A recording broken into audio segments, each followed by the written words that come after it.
The Strange Case of Dr. Jekyll and Mr. Hyde. This is a literature short.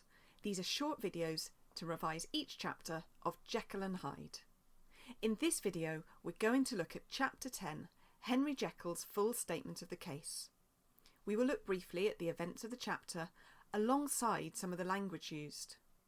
This is a particularly long chapter. It's about 7,000 words, so I will look at interesting elements of language as I go through the events. We have previously looked at how the first 8 chapters were written in the third person, and how the last 2 bring us Lanyon's and then Jekyll's account.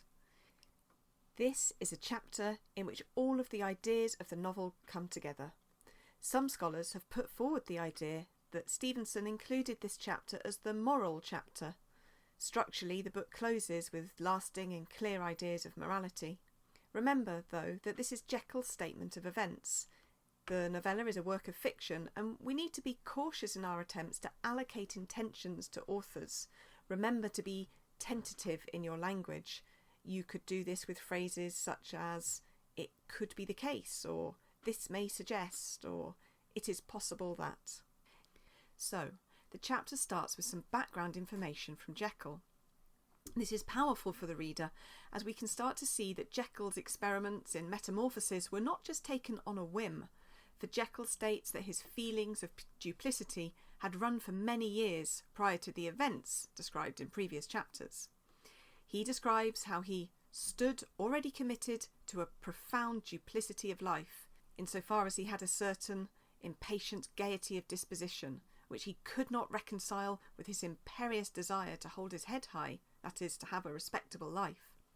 Thus, for many years, we learn that Jekyll has concealed his pleasures.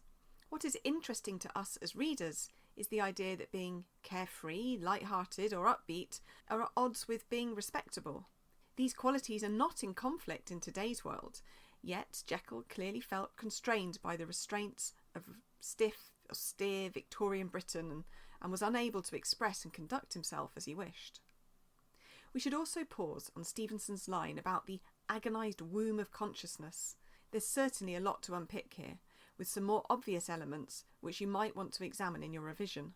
The character of Jekyll is agonising over the fact that good and evil, the separate entities which he believes lie within us, are bound and housed together and force him to struggle with his duality. The personified womb of consciousness, personified through its agony, is an inescapable female metaphor in a male-dominated novella. Notice that this is a metaphor, it's a direct reference without the distancing afforded by, say, a simile. Then, housed in this womb, Jekyll describes the polar twins, as though these troublingly different elements are real living beings, impossible to remove or destroy, with the potential to grow and develop. The chapter moves on from Jekyll's explanation of his background and his struggles to his development of the potion which would separate these two entities of his mind. He speaks of how he managed to compound a drug by which these powers should be dethroned from their supremacy. Note here the all-powerful regal status that he attributes to the two parts of his mind. Although these have agonised his mind and clearly caused him to struggle throughout his life, perhaps we are given a sense that he also respects these two sides to his mind. He holds them in high esteem and awe, while also feeling the frustrations and conflict that they present. The chapter moves on again to Jekyll's description of the moment he drank the potion and felt grinding in the bones, deadly nausea, and a horror of the spirit that cannot be exceeded at the hour of birth or death.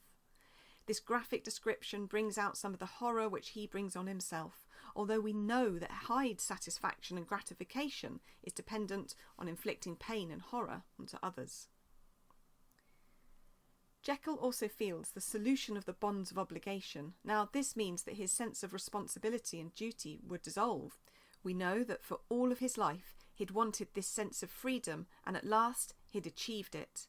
Although it's important that we couple this understanding with his next line, for he clarifies that it is an unknown but not an innocent freedom of the soul. From the very first moment, this was not an innocent experience. It was tarnished and debauched from its inception. We will return to this idea of freedom shortly. And so Edward Hyde was born.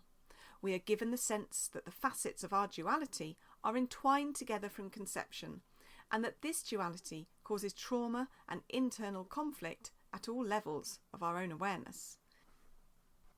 Jekyll states that, following his transformation to Hyde, he was suddenly aware that he was smaller. He suggests his theory for this: the evil side of my nature, to which I had now transferred the stamping efficacy, was less robust and less developed than the good which I had just deposed. When he looks at himself, he reports that he was not repelled by his reflection. He says, "I was conscious of no repugnance, rather a leap of welcome." This leap is suggestive of internal excitement, exposing his natural attraction and compulsion for evil, something that readers may recognise in themselves. This is a remarkably honest and frank chapter. Jekyll goes on to explain some of the practicalities. He was able to change back to Jekyll and so lived a life of duplicity. He explains how he furnished a house for Hyde and employed a housekeeper who he knew would not gossip. He told his servants that Hyde was to be permitted into his property, and he also describes how he changed his will. Jekyll expresses a clear moral struggle with the decisions he made, and he seems to hold Hyde as an entirely separate entity to Jekyll. He speaks of Edward Hyde in the third person throughout the letter. It was Hyde after all, and Hyde alone, that was guilty. And sometimes he even writes of Jekyll in the third person too.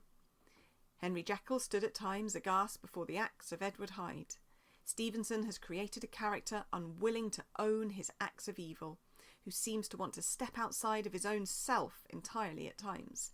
The path to Jekyll's self-destruction is clear.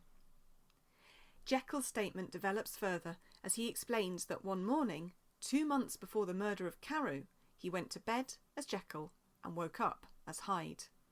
He describes his reaction to this with abject terror.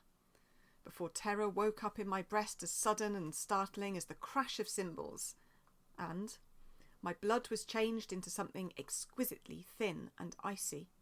Here Stevenson affronts our senses with all-encompassing language. The shock surrounds him with the sudden and intrusive, perhaps violent crash of cymbals, and the reader feels the panic coursing through his veins in the thin and icy blood. Notice the word exquisitely here. It means deeply felt rather than beautiful or delicate.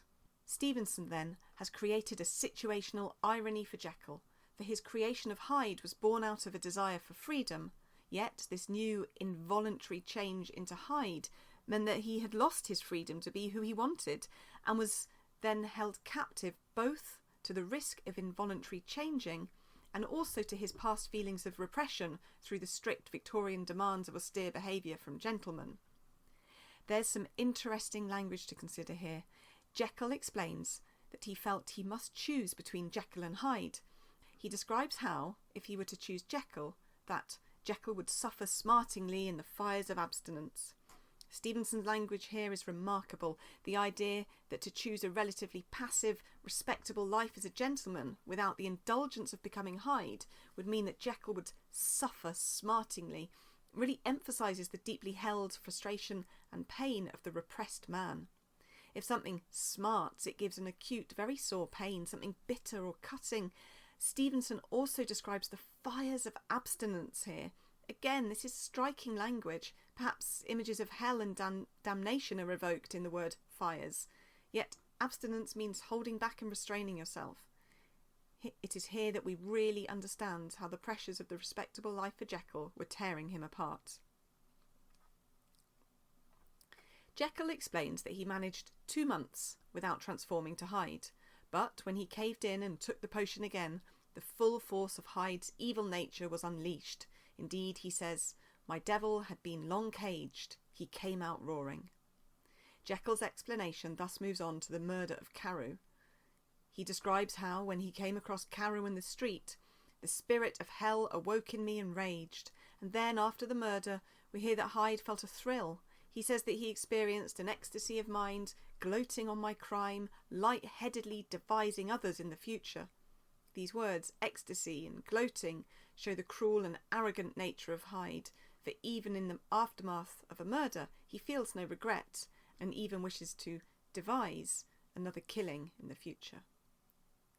As Jekyll moves towards the end of his statement, he describes a moment in Regent's Park, that's a park in central London, and he's in the park thinking about his situation when he transforms involuntarily into Hyde. Remember, Hyde was a wanted man by this point, and Jekyll explains that he was hunted, houseless, a known murderer, thrall to the gallows. He could not even enter his own home as Hyde, for the servants would report him. So he describes how he took a cab to a hotel where he wrote 2 letters, one to Lanyon and one to Poole. He sends these out and then waits in the hotel for night to fall. He then goes to meet Lanyon to collect the chemicals to revert back to Jekyll. However, Jekyll explains that he kept changing back to Hyde, always without intent. He describes that when he slept, he would awake as Hyde. This part of the narrative feels miserable. Jekyll describes how he still hated and feared the thought of the brute that slept within me. This self-loathing and disempowerment gives the reader a sense of desperation and pity, but we're also conflicted. Should we pity a murderer? And what do we see in ourselves here? For throughout the novel, we've recognised that it's a very human trait to feel a sense of thrill at the thought of danger and risk. The chapter draws to a close with the end of Jekyll's life.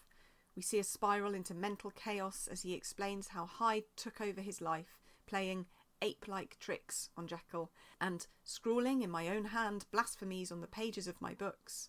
A tired reader would be forgiven for thinking that Jekyll was describing a different person here, but we must remember that Jekyll is describing part of himself.